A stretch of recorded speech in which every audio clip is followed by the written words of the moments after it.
Welcome to the Business School video series. I'm with Akshay Sarma, a Cambridge Judge MBA student. Akshay, thank you very much for being with us. Can we start just with a little bit of your background prior to coming to business school? Sure. I'm basically from this city called Hyderabad, which is in the south of India. Before coming for my MBA, I spent time with Deutsche Bank. Had about 6 years with them in different roles.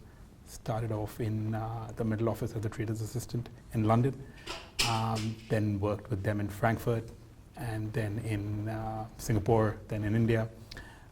Before that, I did my undergrad in Bombay, and then came to London to a master's, and joined Deutsche Bank after that. After about 6 years with Deutsche, I kind of thought I wanted to try something on my own, went away, tried my hand at a startup. At the same time, applied to Cambridge. Because I realized I wanted to widen my thinking, understanding of different fields. Felt I'd become a bit one-dimensional with just the financial markets. Then I got into Cambridge and been here enjoying beautiful Cambridge for the last 6 months. What were two or three things perhaps about the Cambridge Judge MBA that really appealed to you, or skills you were looking to develop? Yeah, I think my brother's in the IT field. He's head of technology for one of the startups with ADP in New York. And we've been talking about technology startups for a while. So I was very keen on understanding technology a little bit more, exposing myself to people who had the idea behind this. And Cambridge was ideal because I wanted a one-year MBA. I didn't want to spend 2 years doing an MBA in the US or even an LBS. I was very clear on that. So Cambridge was a very natural choice for me. So that was the first reason why I applied here. The other one was the brand. I mean, Cambridge University is number one, number two, depending on what papers you look at, but it's the best university out there. A year spending a time in this place would be awesome. So these were the two major driving factors behind it. And the third was I missed London. I spent about 4 years of my life there. I really, really loved the city. And I was trying to see if I could come back again, spend some more time here in whatever way, maybe work after the MBA in whatever form. So I thought I wanted to come back to the UK again. So yeah, pretty natural choice for me. It fit in pretty well with my story at that point in time. So. You had a tough finance exam this morning, but as you look back on the last year, what has been a particular highlight for you? There've been a few, but I think the best one was something we ended last week. It's called negotiations. We negotiate trades in an investment bank, but this kind of negotiation is very different. It's, I think, the most practical and most brilliant course the MBA has to offer so far.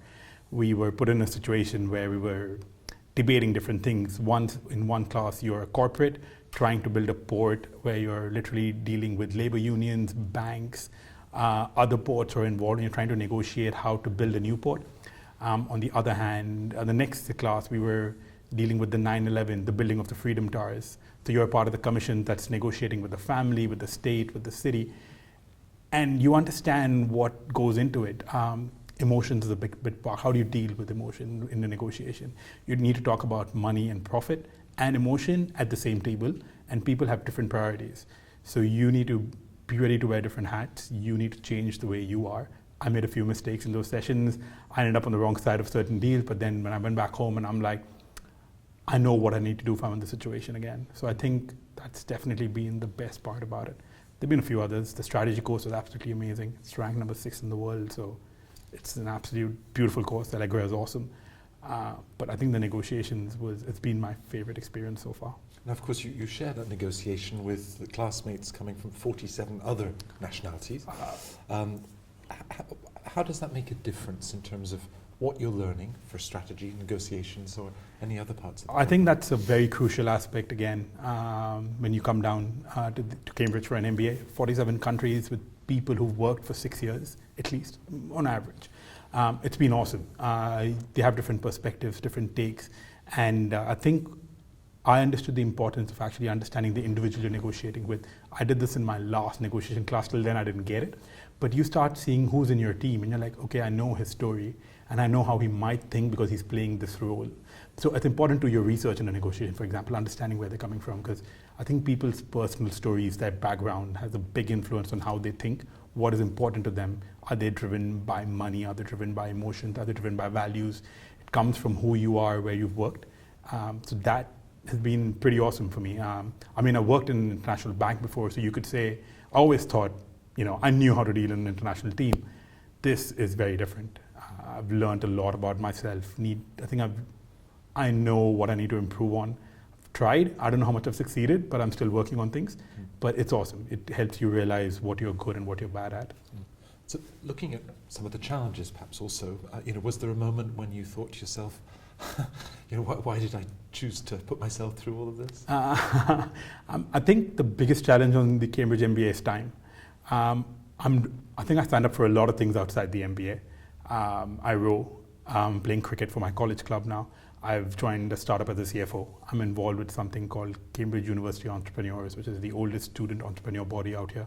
I represent the MBAs on their board. So there's a lot that you're involved in. So multitasking, I thought I was always good at it because I was a trader at Deutsche and I had to handle trading my own portfolio versus closing deals. And there's a finite amount of time for both these things. So I thought I was pretty good at it till I came here.